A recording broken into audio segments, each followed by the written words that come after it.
Ever held a piece of history that seems, well, totally out of place? Like imagine a carved stone from ancient Scotland that looks more Assyrian than Scottish. Or maybe like a bronze horse mask that whispers of Roman conquests. Yeah. But that's the power of this book we're looking at.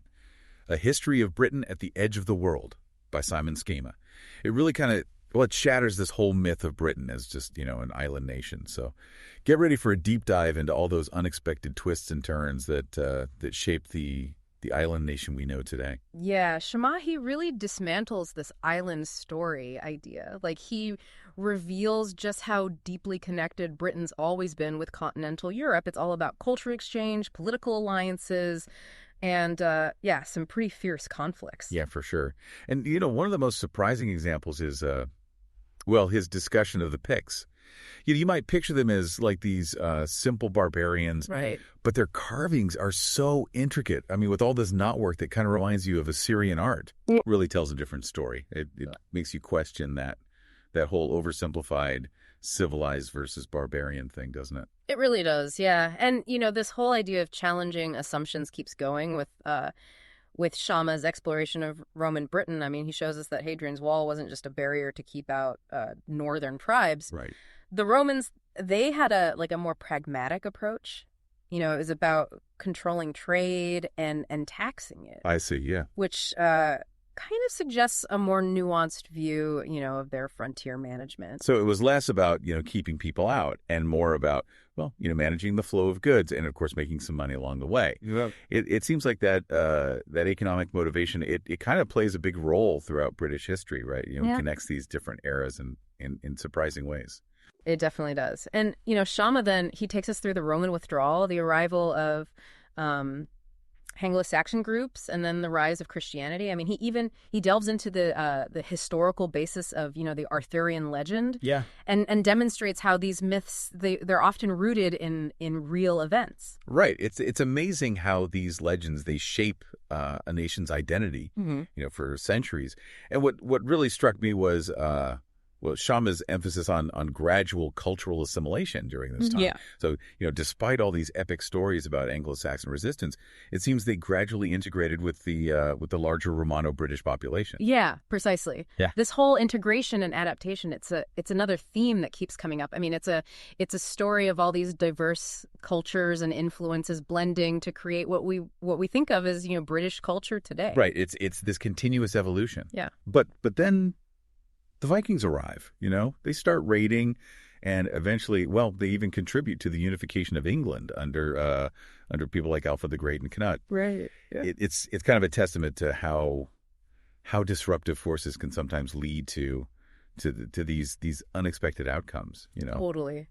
It's fascinating how these leaders they navigated these complex political situations. Yeah. Balancing regional interests and forging all these alliances. And one detail that really sticks out that Schama shares is this analogy that an advisor to King Edwin used back in the 7th century. He compared human life to a sparrow flying through a warm hall on a winter day. Yeah. Yeah.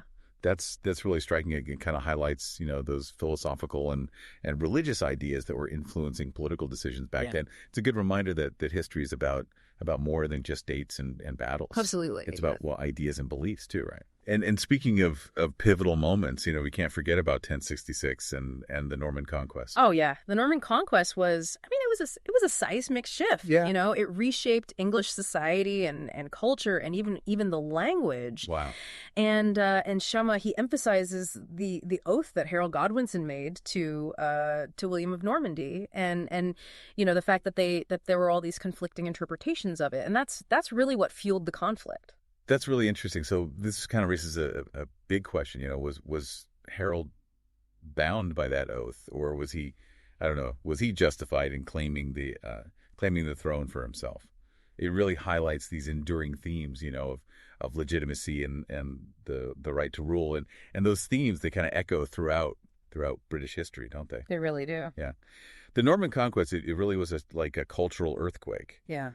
But as Schama shows us, challenges to power are kind of a recurring theme in British history. Yeah. take the signing of Magna Carta, the Black Death, and the Peasants' Revolt. Yeah, those events, they really reshaped, the whole power dynamic between the monarchy and the aristocracy and the common people. They show this constant struggle for power and a gradual evolution of, English governance. It's true, and Schama, he brings these events to life with all these fascinating little details.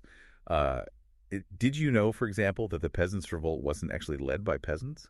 Yeah, it's true. The leaders were mostly well-off yeomen, which kind of challenges our assumptions about medieval social structure. Sama's always, pushing us to look beyond the surface and uncover the complexities that make history so compelling. Right, and speaking of complexity, the Wars of the Roses are often seen as just a series of bloody battles, but Schama argues that there's a deeper struggle going on. Right. He highlights this battle to restore the monarchy's credibility after Richard II was deposed, and it's this quest for legitimacy, which is a recurring theme that sets the stage for the rise of the Tudors. Or the Tudors, I mean, they're almost mythical figures.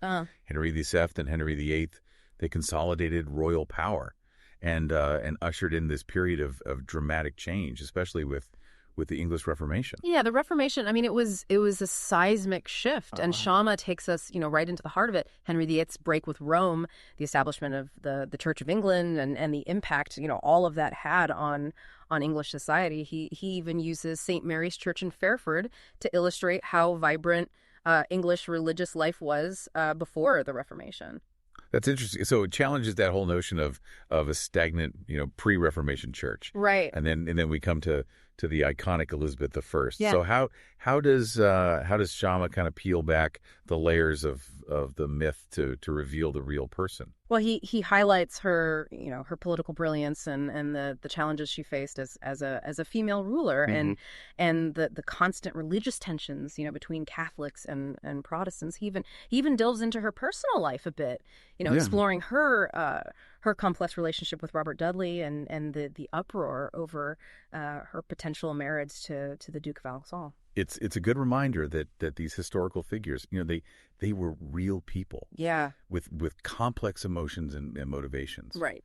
And of course, we can't forget the dramatic story of the Spanish Armada. I mean, it's a tale of national survival, and it really showcases England's emergence as a major power. Yeah, the defeat of the Armada, it had, far-reaching consequences. I mean, it really marked a shift in the balance of power in Europe. And Schama, he emphasizes the crucial role of intelligence and espionage, particularly Sir Francis Walsingham, Elizabeth's spy master. He basically created a national security state. So it's fascinating how these historical events, they still resonate with us today. I mean, the creation of that security apparatus, it raises all these questions about security versus individual liberty, right? Yeah. Questions that are still relevant in our modern world. But Schama doesn't stop there. He takes us, right up to the 20th century, exploring all these pivotal events that shape not just Britain but the whole world. Right. He takes us through the Industrial Revolution and its impact on British society, and the complexities of the Victorian era and the tumultuous events of the 20th century, including 2 world wars. It's a powerful reminder that history isn't just a collection of dates and battles. It's a dynamic force that continues to shape our world today. It really does. And as we reach the end of this journey through British history, Schama leaves us with a thought-provoking story. He introduces us to this guy, Thomas Tresham, Catholic landowner living in, England, which is becoming more Protestant. Right. And Tresham, he couldn't openly express his faith, so he decided to build this house. And it would speak for him. Oh, wow. So what was so special about this house? Well, this house, lived in New Bield, I mean, it's extraordinary. Like, it's designed with all this Catholic symbolism, but it's woven into the architecture. I see. It's like a secret message. Hidden in plain sight. Exactly. Tresham, he was trying to reconcile his faith with, his English identity at a time when those two things seemed, totally irreconcilable. It's a poignant example of that clash between personal beliefs and these national narratives. Mm-hmm. It makes you wonder how people navigate those kinds of complexities. especially in a world that's, constantly changing. That's the power of studying history, isn't it? Yeah. I mean, we step into the shoes of, those who came before us. We see the world through their eyes, and we grapple with, similar challenges. It's a journey of empathy and understanding. It's a good reminder that the past isn't, well, it's not really past, is it? No. It shapes our present and our future in countless ways. And Schama's book, A History of Britain at the Edge of the World, it's more than just a book. It's like an invitation to explore the complexities of British history and to challenge assumptions and to expand our understanding of the forces Yeah. that shaped our world. Yeah. It really is. So if you're ready to embark on this journey of discovery, we urge you to pick up a copy of Shama's masterpiece. Yeah. You won't be disappointed. You definitely won't. And don't forget to subscribe to our channel for more fascinating deep dives into the books and ideas that matter.